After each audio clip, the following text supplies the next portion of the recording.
Good morning class Shreedeep Chaudhary महाविद्यालय से मैं आज आपके सामने बीए फर्स्ट सेमेस्टर में आज हमारा टॉपिक है संप्रत्ययों के प्रकार यानी कि टाइप ऑफ कॉन्सेप्ट्स। कल हमने कॉन्सेप्ट के बारे में देखा था कि कॉन्सेप्ट होते क्या हैं, कितने प्रकार के होते हैं।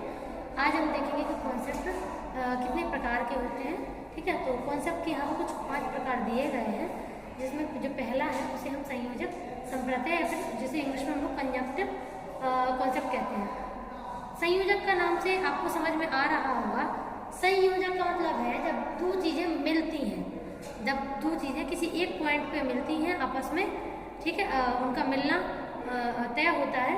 ठीक है, संयोज होती है वो, ठीक है, तो उसका आपका कंजंक्टिव हम लोग कह सकते हैं। ठीक है, तो इसमें आप लोग ऐसे बोल सकते हैं,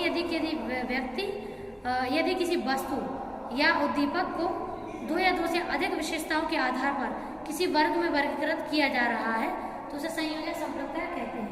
मतलब मान के चलिए कि 2 से 3 विशेषताएं ऐसी हैं जो किसी एक ही व्यक्ति के बारे में बताई जा रही है, तो इसका मतलब है कि वो सारी विशेषताएं हैं एक ही व्यक्ति की, यानी कि बहुत सारी चीजों को जोड़ करके किसी एक व्यक्ति की विशेषताओं को बताया जा रहा है। ठीक है, उसे कंजंक्टिव कॉन्सेप्ट कहते हैं।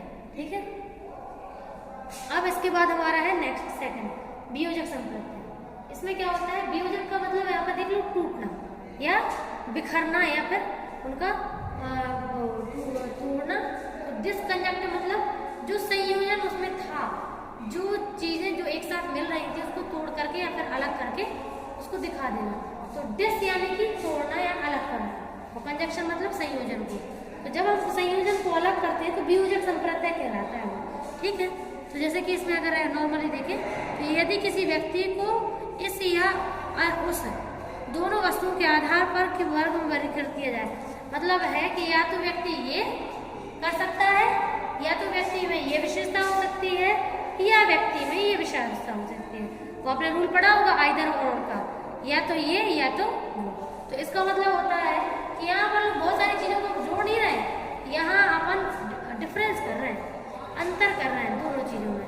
तो जो अंतर है वो वियोजक के रूप में होता है। ठीक है, मतलब या तो जैसे कहते हैं ना कि या तो व्यक्ति अच्छा ही हो सकता है या बुरा ही हो सकता है, या तो व्यक्ति दयालु हो सकता है या फिर निर्दयी हो सकता है। ऐसा नहीं है कि दोनों ही गुण उसमें देखने को मिले कि वो निर्दयी भी हो थोड़ा और थोड़ा दयालु, ऐसा कभी होता ही नहीं। तो एक कोई गुण जो है वो व्यक्ति के पर्सनैलिटी को, उसके कॉन्सेप्ट को बताता है। ऐसे ही लर्निंग भी या तो कई सारे सेम पॉइंट को एक साथ मिला करके की जा सकती है, या फिर कई सारे पॉइंट को अलग अलग करके भी की जा सकती है। नेक्स्ट है प्रतिबंधित संप्रत्यय, जिसे बोलते हैं कंडीशनल कॉन्सेप्ट।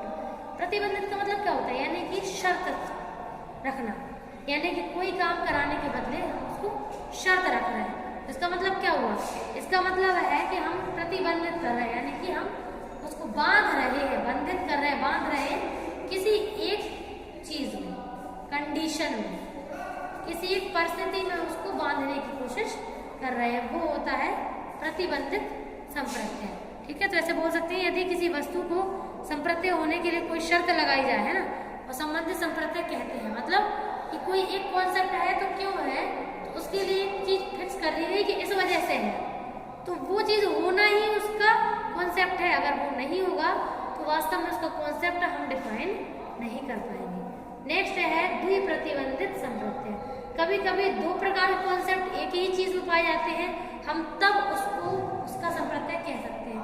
अगर उसमें से एक भी चीज उसमें मौजूद नहीं होगी तो हम उसे द्विप्रतिबंधित संप्रत्यय नहीं कहेंगे। द्वि का मतलब ऐसे नहीं केवल 2 ही हो, एक से अधिक। जब एक से अधिक कॉन्सेप्ट किसी व्यक्ति में पाए जाते हैं तो वो द्विप्रतिबंधित कॉन्सेप्ट कहलाते हैं। ठीक है, जैसे इस तरह के संप्रत्ययों की साथ दोहरी शर्त लगी रहती है एवं उस पर पूरा बल दिया जाता है। जैसे यह कहना कि केवल काली वस्तुएं संप्रत्यय है जो हर हाल में वर्गाकार है। इस प्रकार कोई दूसरी वस्तु भी इस प्रकार से अपन लोग उसको कह सकते हैं। Bye condition. नेक्स्ट है सहसंबंधात्मक संप्रत्यय, जैसे हम लोग रिलेशनल कॉन्सेप्ट कहते हैं। तो यानी कि